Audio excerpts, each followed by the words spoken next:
नमस्कार, मैं राहुल कठेरिया। महाराष्ट्र की राजनीति में एक बार फिर हड़कंप मच गया है और ये हड़कंप मचने की जो वजह है वो ये है कि इंडिया गठबंधन के उद्धव ठाकरे गुट के नेता आदित्य ठाकरे ने ये घोषणा कर दी है, जो कि उद्धव ठाकरे जी के बेटे हैं, कि उनकी पार्टी के विधायक विधायक पद की शपथ नहीं लेंगे। इस खबर के बाहर आने के बाद महाराष्ट्र की राजनीति नहीं, पूरे देश की राजनीति में हड़कंप मच गया है, क्योंकि सबसे ज्यादा उंगली तो चुनाव आयोग के ऊपर उठ रही है, राजीव कुमार जी के ऊपर उठ रही है। और उसके बाद इंडिया गठबंधन के सारे विधायक लामबंद हो गए हैं, एकजुट हो गए हैं। आदित्य ठाकरे जी ने भी प्रेस कॉन्फ्रेंस की, कांग्रेस के प्रदेश अध्यक्ष नाना पटोले जी ने भी प्रेस कॉन्फ्रेंस की और सारा का सारा इंडिया ब्लॉक एकजुट दिखा और सीधा सीधा ईवीएम के मुद्दे को लेकर चुनाव आयोग पर हमलावर रहा और ईवीएम को कटघरे में खड़ा किया। तो क्या है पूरा मामला, इसको लेकर और अधिक चर्चा करूं, लेकिन उससे पहले यदि आपने अभी तक हमारे चैनल को सब्सक्राइब नहीं किया है तो सब्सक्राइब जरूर कर लीजिए और घंटी के बटन को जरूर दबा दीजिए।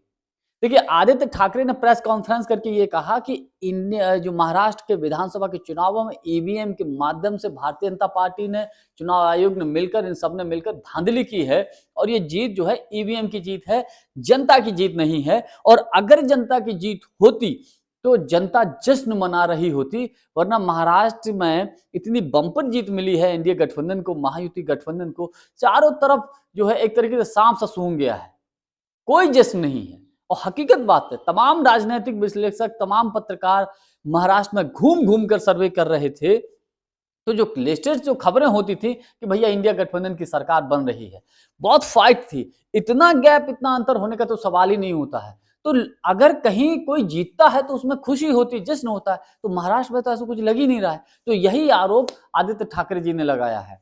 नाना पटोले जी ने जब प्रेस कॉन्फ्रेंस की तो सेम बात, जो बात उद्धव आदित्य ठाकरे जी ने कही, उन्होंने भी यही कही कि महाराष्ट्र में ईवीएम के माध्यम से धांधली हुई है, हम इसकी जांच की मांग करते हैं।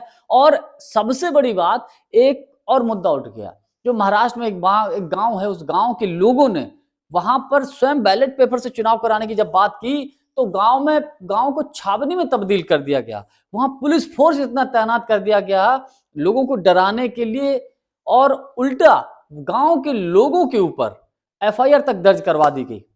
तो इस प्रकरण के बाद, इस गांव वाले प्रकरण के बाद भारतीय जनता पार्टी के ऊपर, चुनाव आयोग के ऊपर सीधा सीधा उंगली उठ गई। अब तो लोगों को कंफर्म हो गया है कि चुनाव आयोग ने ईवीएम के माध्यम से धांधली की है बीजेपी को जिताने के लिए। वरना क्या दिक्कत है आपको, बैलेट से वहां वो चुनाव कर लेते, दूध का दूध पानी का पानी हो जाता, उन्हें पता चल जाता हमारा वोट सही जगह गया है कि नहीं गया है।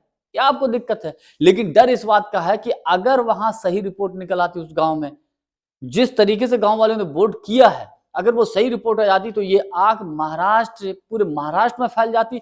और महाराष्ट्र ही नहीं, फिर अभी हरियाणा में विधानसभा के चुनाव हुआ है और जिन जिन राज्यों में विधानसभा के चुनाव होने हैं वहां स्थिति खराब हो जाती, चुनाव आयोग मुंह दिखाने लायक नहीं रहता। और अब विधायकों ने मना कर दिया है शपथ लेने से महाराष्ट्र में, तो पूरी देश नहीं, पूरी दुनिया में भारी बदनामी होगी देश के चुनाव आयोग की, जो कहता है कि साहब हम बड़े ईमानदारी से चुनाव करवाते हैं। मुझे लगता है इससे बड़ा करारा तमाचा चुनाव आयोग के लिए, जो विधायकों ने शपथ लेने से मना किया है, और कुछ हो नहीं सकता।